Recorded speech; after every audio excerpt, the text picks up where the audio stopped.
What's going on, nation? It's True Raider Podcast coming at you with another video. Now, I want to talk about this thing that's kind of going on ever since the league meeting. There was this thing that happened where Antonio Pierce started kind of hyping up JJ McCarthy, right? And he didn't say his name, right? But he kept saying things. Well, he did talk about McCarthy, right? And he was talking about how he's a national champion and, he doesn't understand how he's not a top three pick. And during this interview that he did with Hondo Carpenter, and there was a couple other media there, he was also talking about the qualities that he's looking for in a quarterback, right? And he said that he wants a winner, somebody that's proven, somebody that's met adversity, all these things, right? And it seemed like he was really trying to paint this picture that JJ McCarthy was actually a viable option for the Las Vegas Raiders. Now, when this was going out, the first thing I thought is, man, this is cap, right? He is just really, he knows that he showed his hand with Jayden Daniels, and he's trying to kind of, throw up a little bit of smoke and maybe some misdirection, have people kind of thinking that he's looking in other directions. Now, JJ McCarthy has been getting a lot of attention lately. He's really going up draft boards, and there is actually a real possibility that he could go in the top three.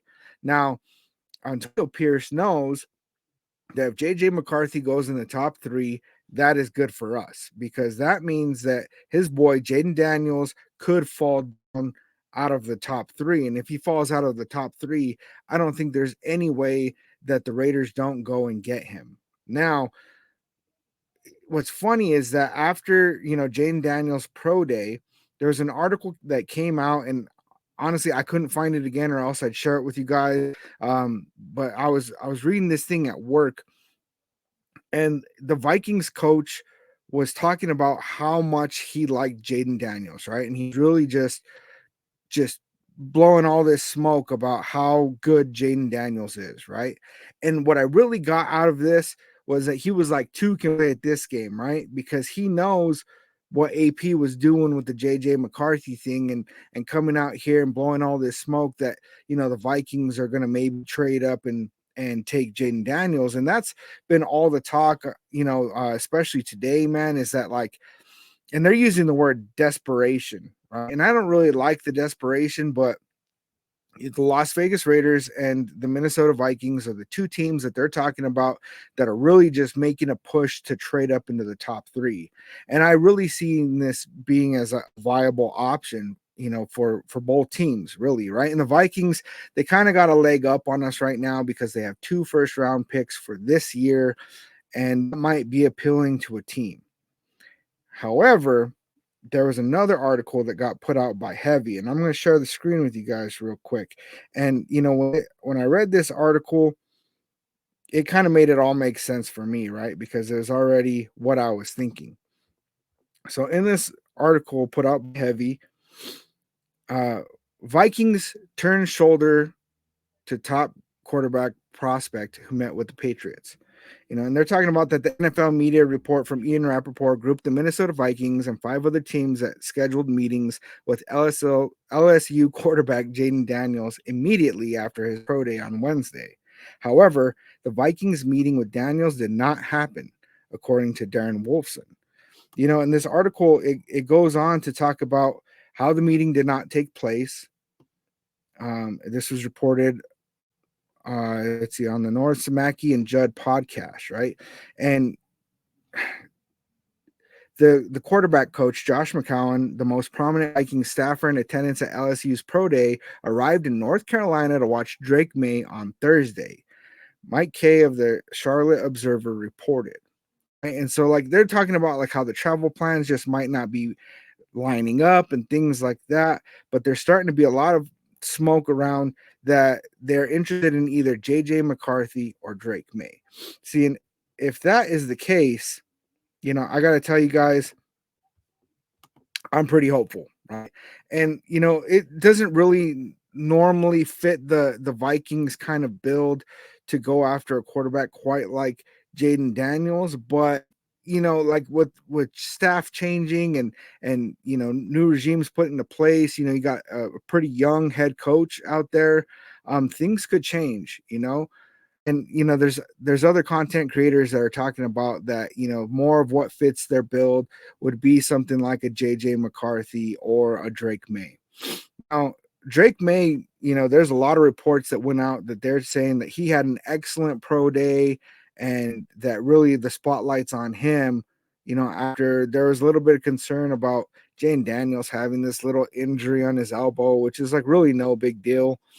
And then like there's, I'm seeing a lot of people on social media, Raiders fans, talking about that Jayden Daniels underthrew every single throw at his pro day and all these things. And I don't know what tape they were watching, but that's not what I saw. I felt like he was actually throwing some really good balls out there, right?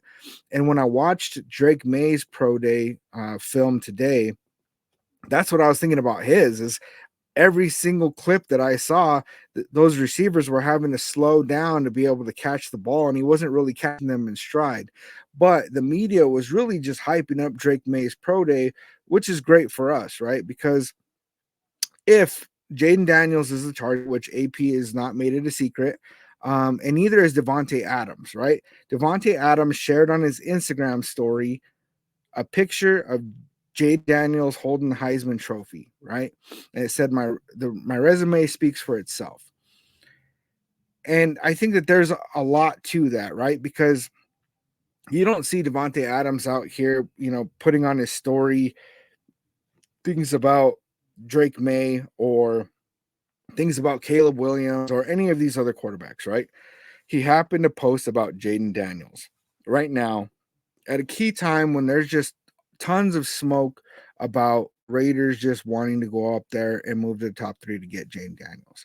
Now, if Jayden Daniels does fall down because Drake May and JJ McCarthy go before him, it makes it a little bit easier to pick up on him, right? And this thing came out, because like the Commanders were going to be listening to trade talks and stuff. And, Sanji T, he put out a video today and he was talking about how the Commanders are politely refusing any calls that are happening to trade up to number 2, which I find a little bit weird because they were just talking about how they're going to listen to all offers, but it didn't really sound extremely likely that they're going to move on.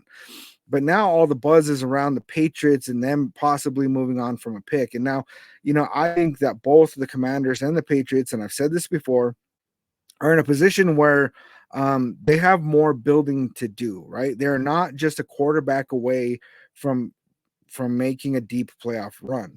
And so being in that position, they can do what happened to Justin Fields with the Bears, where they brought in Justin Fields, and time will tell whether it was Justin Fields or if it was the setup he had with the Bears.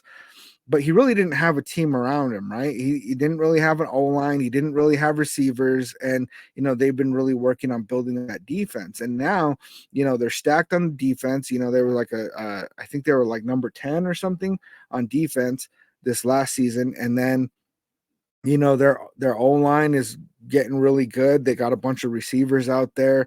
And now they moved on from Justin Fields, right? And so what I'm getting at is that's what could happen if the Commanders or the Patriots were to go ahead and draft a quarterback. Now, they might not see it that way. They might be thinking, we got to get a quarterback now that we're one of these top picks and then build around that. But really, if they move out from, pick 2 or pick 3, they're really put in a position where they're just moving back a little bit, right? And they could go ahead and they could pick up a Michael Penix Jr. or a Bo Nix or, one of these other quarterbacks in the draft, if that's what they want to do, but also pick up some more draft capital to be able to really build their rosters and fill that out before going for their quarterback of the future. Or maybe they think that, one of these mid first round quarterbacks is going to be their quarterback of the future, and that might be the best decision for them. I don't really know what's going to end up happening with all this, because now there's all this buzz around Michael Penix Jr. and I got to say, Michael Penix Jr. is definitely a quarterback that if we draft him, especially if we don't have to move a bunch of draft capital to get him, I'd be super happy with that. He's got a great arm. He's very fast. He just ran a 4.45 40-yard dash, at his pro day. So like there's a lot of good things about Michael Penix, even though he has the injury history that he has. And it's pretty common for, players to have a college injury history, come into the NFL and do great, right? It's very, very common. So I wouldn't be upset if we ended up with Michael Penix Jr., right? But he's not my first option, and I don't believe he's the first option of AP or even Telesco, right? I honestly believe that Jayden Daniels is option number one. I really think that they're going to do everything in their power to go out and get their guy. Now, if things don't really work out very well, I think that's why they started, there's reports going out that there were in talks to try to see, what is it going to take to move up to 4, 5, 6, or 7, right? And I think that what they're looking at is that, a lot of mock drafts are showing Michael Penix Jr. falling to the second round. And I think that that's cap. I don't think that's going to happen at all. Really, what I think is going to happen is there's going to be 5 quarterbacks that go in the top 10. I really think that because there's going to be this run on quarterbacks. Any of these quarterback needy teams that need to trade up and get a quarterback, are already in those top picks. They're going to panic, right? They're going to see all these quarterbacks going off the board and they're going to say, we got to go get our guy right now before somebody else scoops him up. And so, we might be in a position where if, we can't get, move up and get a Jayden Daniels or a Drake May, and I don't even know if Drake May is on their board, right? But if we can't go up and get a Jayden Daniels, then we might have to be in a position where we trade up to go get Michael Penix Jr. Now, and I wouldn't be extremely happy about that unless we don't really have to move very much to move up to get him. However, I really, man, the more I look at Michael Penix Jr. and watch some of his tape and, hear a lot of the reports about him, it really sounds like this guy is going to be one of those talents that succeeds in the NFL. Do I think he's going to be better than Jayden Daniels, especially for the Las Vegas Raiders? I do not. Let me know what you guys think down in the comments. Hit that like, and please don't forget to subscribe. It costs you nothing, but really it means the world to me. All right, I'll see you guys on the next one.